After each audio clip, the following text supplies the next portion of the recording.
Hi hello. ഇന്നലെ കുറച്ച് ഭീമൻ ലോബ്സ്റ്ററെ കിട്ടി. ഇതൊന്ന് ഫ്രൈ ചെയ്തെടുക്കാൻ വേണ്ടി പോവാണേ.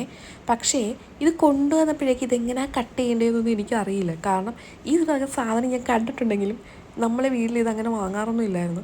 ഇത് ആദ്യമായിട്ടാണ് ഞാൻ കട്ട് ചെയ്യാൻ പോകുന്നത്. യൂട്യൂബിൽ പോയി കുറേ വീഡിയോസൊക്കെ കണ്ട് ഇതെങ്ങനെയാണ് ക്ലീൻ ചെയ്ത് എടുക്കേണ്ടതെന്നൊക്കെയുള്ള ഏകദേശം ഒരു ധാരണയൊക്കെ വെച്ചിട്ടാണ് ഞാൻ തുടങ്ങി വെച്ചത്. സത്യം പറഞ്ഞാൽ ഇത് വെട്ടിക്കഴിഞ്ഞപ്പോൾ ഇതിൻ്റെ മുള്ളൊക്കെ കൊണ്ട് ഞാൻ പരുവമായിട്ടുണ്ട്. ഭയങ്കര ടൈം എടുത്തിട്ടാണ് ഞാനിത് ക്ലീൻ ചെയ്തെടുത്തത്. പിന്നെ ഇതിൻ്റെ തോടിനൊക്കെ നല്ല കട്ടിയാണേ. ഇത് ചൂടുവെള്ളമൊക്കെ ഒഴിച്ച് അതിനകത്തൊക്കെ ഇട്ട് കുറേ നേരം മുക്കി വെച്ചാൽ മാത്രമേ ഇതിൻ്റെ ആ തോടൊക്കെ ഒന്ന് എന്താ പറയുക ഇളകി വരത്തുള്ളൂ. അങ്ങനെ കുറച്ച് നേരം ചൂടുവെള്ളത്തിനകത്തിട്ടൊക്കെ ഇളക്കിയൊക്കെ എടുത്തപ്പോൾ സിമ്പിളായിട്ട് ഇങ്ങനെ പോകുന്നത്. ഇത് കാണുമ്പോൾ നിങ്ങൾ വിചാരിക്കും ഭയങ്കര സിമ്പിളായിരിക്കുന്നു. പക്ഷേ ഒരിക്കലും ഇതൊരു സിമ്പിൾ പ്രോസസ്സേ അല്ല. അങ്ങനെ ഇത് ചെയ്യുന്നവർ കാണും കേട്ടോ. പക്ഷേ എന്നെ സംബന്ധിച്ചിടത്തോളം ഇതൊരു പാട് തന്നെയാണ്, ആദ്യമായിട്ട് ചെയ്യുന്നതാണ്. അങ്ങനെ ഇതെല്ലാം പൊളിച്ച് കുറച്ച് ടൈമൊക്കെ എടുത്ത് എല്ലാം ക്ലീനാക്കി എല്ലാം കൊണ്ടുവന്നു. ഇത് വറുക്കാനായിരുന്നു ഉദ്ദേശിച്ചത്. അപ്പോൾ കുറച്ച് മസാലയും മഞ്ഞൾപ്പൊടിയും കുരുമുളക് പൊടിയൊക്കെ കൂടെ വാരി കോരി അങ്ങ് ഇട്ട് പുരട്ടി.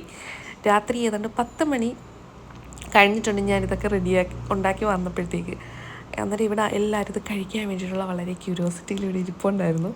അങ്ങനെ മസാലയൊക്കെ പുരട്ടി തിളച്ച എണ്ണയിലേക്ക് അങ്ങനെ ഓരോരോ ലോബ്സ്റ്ററെ എടുത്ത് നന്നായിട്ട് മുരിച്ച് വരുമ്പോഴത്തേക്ക് ആഹാ എന്താ സ്മെല്ല്.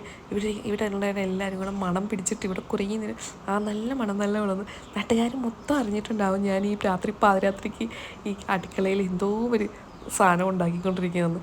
അങ്ങനെ മുരിഞ്ഞ് വരുന്ന ലോബ്സ്റ്റർ കൂട്ടനെയൊക്കെ തിരിച്ചും മറിച്ചൊക്കെ ഇട്ട് ഇതൊക്കെ കഴിച്ചു. അപ്പം അത്രയേ ഉള്ളൂ. ബായ്.